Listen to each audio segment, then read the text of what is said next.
नमस्कार, मैं हूं रेणुका काले। मेरी हिंदी कक्षा हिंदी पथ में आपका स्वागत है। मेरे प्यारे बच्चों, इन दिनों हम कर रहे हैं क्षितिज भाग 2 जो कि कक्षा 10 की हिंदी के कोर्स आ की किताब है।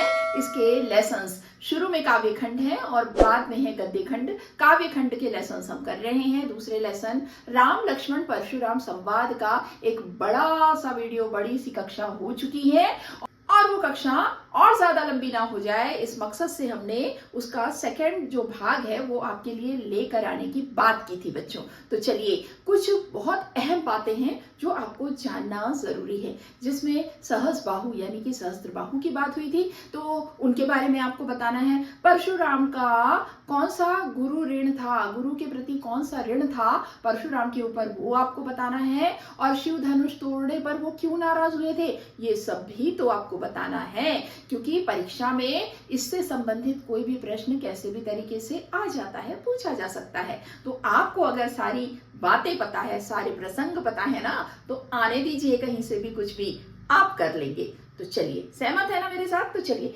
देख लेते हैं बच्चों, तुलसीदास गोस्वामी तुलसीदास रचित श्री रामचरितमानस जो है उसमें से ये अंश उद्धृत किया गया है, जिसको शीर्षक दिया गया है राम लक्ष्मण परशुराम संवाद। ये आपको पूरा चैप्टर मिल जाएगा, वो आप देख लीजिएगा।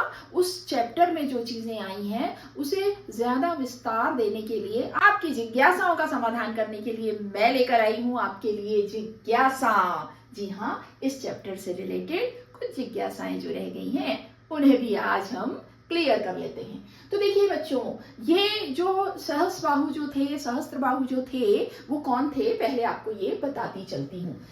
देखिए बच्चों, परशुराम जो थे ना, उनके पिताजी का नाम था जमदग्नि। ऋषि जमदग्नि आश्रम में रहा करते थे और उस आश्रम में एक बार सहस्त्रबाहु जो कि एक बलशाली वीर राजा था और माहिष्मती उसका राज्य था, वहां पर वो रहता था। तो वो वहां पर शिकार करने के लिए जंगल में आया। जंगल में जमदग्नि ऋषि का आश्रम है जो कि परशुराम जी के पिता हैं। तो जब वो उनके आश्रम में गया तो उसने देखा कि जमदग्नि ऋषि के पास एक गाय है, कामधेनु गाय है ना। कामधेनु यानी गाय होता है। तो वो जो कामधेनु है ना, उसकी विशेषता ये है कि वो सभी कामनाओं की पूर्ति करती हैं। जब ये बात सहस्त्रबाहु ने देखी तो वो बड़ा प्रभावित हुआ और उसने जमदग्नि ऋषि से कहा कि ये गाय आप मुझे दे दीजिए, कामधेनु मुझे दे दीजिए। अब भाई वो क्यों देने लगे, उन्होंने इनकार कर दिया, कामधेनु देने से मना कर दिया।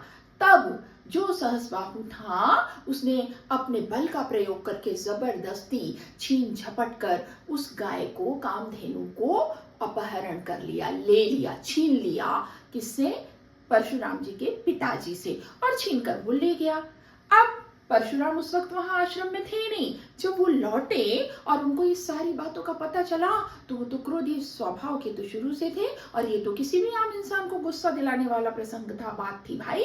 तो वो बड़े नाराज हुए और वो गुस्से में पहुंच गए। कहाँ? वो माहिष्मती में, जहां पर वो रहता था, उस तरफ चल पड़े। लेकिन उसको रास्ते में उन्होंने कैच कर लिया और वहां पर उन दोनों के बीच में बहुत घमासान युद्ध हुआ। उन्होंने सहस्त्रबाहु को मार डाला, उसका वध कर दिया परशुराम जी ने, और कामधेनु को वापस आश्रम में ले आए। और जब सारी बातें पिता जमदग्नि ने जानी तो उन्होंने इस बात की निंदा की और उन्होंने कहा कि अब तुम्हें इसका प्रायश्चित करना चाहिए। अब इधर जो सहस्त्रबाहु है, उसके सहस्त्रबाहु के जो बच्चे थे, पुत्र थे, उन लोगों ने ये जाना कि उनके पिता की इस तरह से हत्या हो गई है, तो वो गुस्से के मारे वहां उनके जमदग्नि के आश्रम में आए। इस समय फिर परशुराम नहीं थे और उनकी अनुपस्थिति में आश्रम में उनके पिता की रक्षा करने वाला कोई नहीं था। तो उनके पुत्रों ने जमदग्नि का वध कर दिया। अब तो जो परशुराम जी हैं उनका गुस्सा चरम पर पहुंच गया और वो वापस वहां गए और उन्होंने पिता की हत्या से, वध से बौखलाकर सारे जो सहस्त्रबाहु के पुत्र थे ना, सबका वध कर दिया। और उन्होंने प्रतिज्ञा ली कि मैं इस पृथ्वी को, इस धरती को ब्राह्मण विहीन कर दूंगा। और ऐसा उन्होंने अनेक बार किया और इस धरती को राजाओं से, क्षत्रियों से विहीन कर दिया। तो बच्चों, ये था प्रसंग और ये थी दुश्मनी सहस्त्रबाहु और परशुराम जी की। अब आते हैं दूसरी बात पे। परशुराम जी का क्रोध जो है वो लक्ष्मण पर या राम जी पर क्यों था? भाई बात ये थी कि परशुराम के आराध्य देव थे शिव जी, महादेव, ठीक है।